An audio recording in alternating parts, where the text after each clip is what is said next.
یہاں بھائی نے سوال کیا ہے کہ جس کا حافظہ کمزور ہو جائے تو اسے کیا کرنا چاہیے؟ کمزور ہوتا جائے، ہاں جی، ہو جائے یا ہوتا جائے. تو میں تو وہ بات کو مجھے بڑی پسند ہے کہ ان کے شاگرد نے شکایت کی کہ شیخ صاحب میں کچھ دنوں سے میرا حافظہ کمزور ہو رہا ہے، کوئی چیز دین میں نہیں بیٹھتی. امام شاہ انہوں نے کہا کہ جاؤ اپنی آنکھوں کی حفاظت کرو. یہ ایک فارمولہ ہے آنکھوں کی. زریلے تیروں میں سب سے زیادہ تیر جو ہے شیطان کا وہ کیا ہے؟ آنکھ.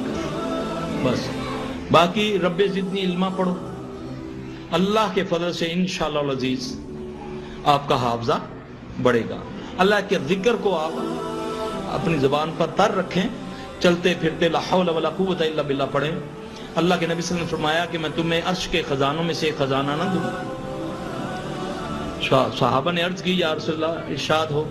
آپ نے فرمایا کثرت سے لا حول ولا قوت الا باللہ پڑھنے سے اللہ 99 بیماریوں سے شفا دیتے ہیں، جس میں سب سے کم درجے کی بیماری غم و فکر ہے.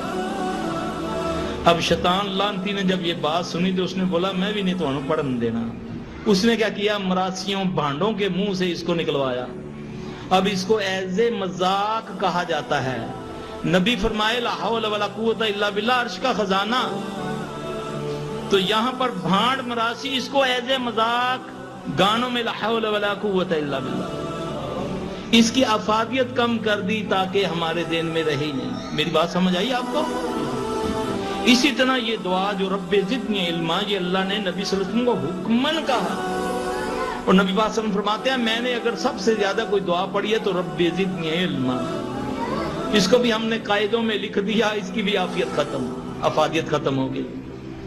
تو اس لیے میرا بھائی لا حول ولا قوت الا باللہ پڑھنے سے 99 بیماریاں، ذرا سوچیں انسان کے لیے سب سے بڑی بیماری کیا ہے؟ غم و فکر ہے نا؟ تو اور جو 98 بیماریاں کتنی بڑی ہوں گی. اب اس باپ سے پوچھ کر دیکھو جس کا بیٹا دن رات اس کو تنگ کرتا ہے، اس بیٹی سے پوچھ کر دیکھو جو انہوں نے زنجیروں میں باندھی رکھی ہے، اس باپ. اب دیکھو ہم نے ایسے ایسے لوگوں کو دیکھا.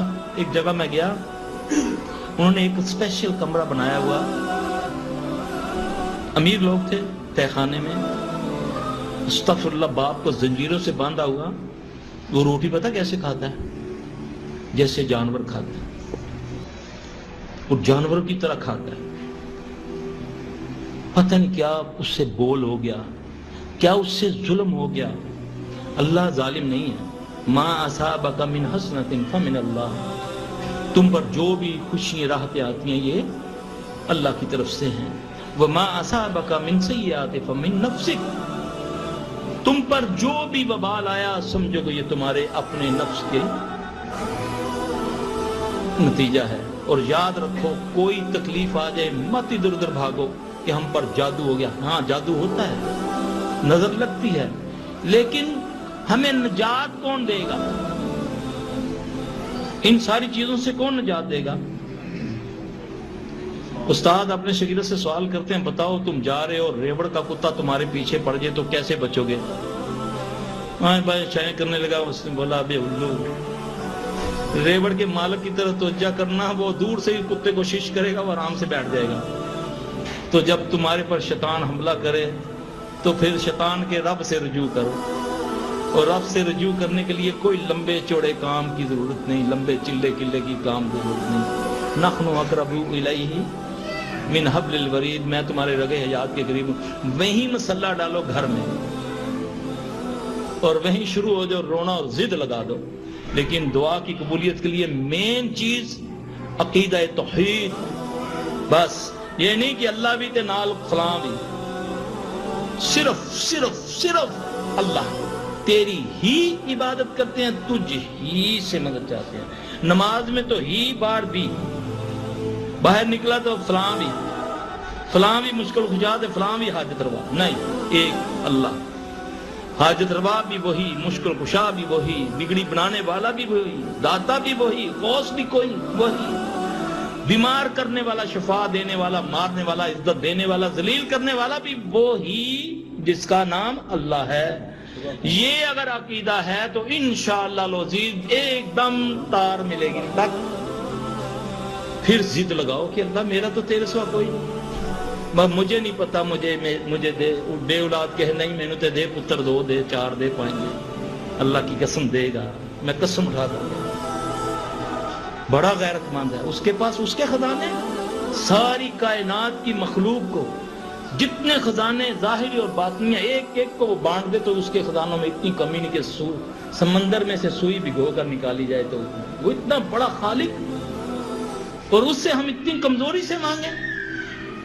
پھر وہ جو پیدا ہوا وہ کیا دے گا؟ جو خود محتاج ہے وہ کیا دے گا؟ صحابہ نے اتنا کہا یا رسول اللہ صلی اللہ علیہ وسلم، ہمیں یہودیوں نے تانا دیا کہ تم بھی تو شرک کرتے ہو، تم نہیں کہتے کہ جو اللہ کرے جو رسول کرے. آپ صلی اللہ علیہ وسلم غصے میں پوچھتے تم کیا کہتے ہو میرے بارے میں؟ ہاں یا رسول اللہ ہم یہ کہتے ہیں کہ جو اللہ کرے جو اس کا رسول. آپ نے فرمایا تم نے اللہ کا مجھے شریک بنا دیا. یہ کہا کرو جو اللہ چاہے. ذرا ہم اپنی گفتگو میں غور تو کریں، کتنے ہم عجیب الفاظ بول دیتے ہیں. اللہ ہم اپنی ناراضگی سے محفوظ رکھے. رب زدنی علما. لا حول ولا قوة إلا بالله. سبحان الله والحمد لله ولا اله الا الله والله اكبر ولا حول ولا قوه الا بالله العلي العظيم. اللهم إني أعوذ بك من البرص والجنون والجذام وسيء الأسقام. اللهم صل على محمد وعلى ال محمد كما صليت على ابراهيم وعلى ال ابراهيم انك حميد مجيد. اللهم بارك على محمد وعلى ال محمد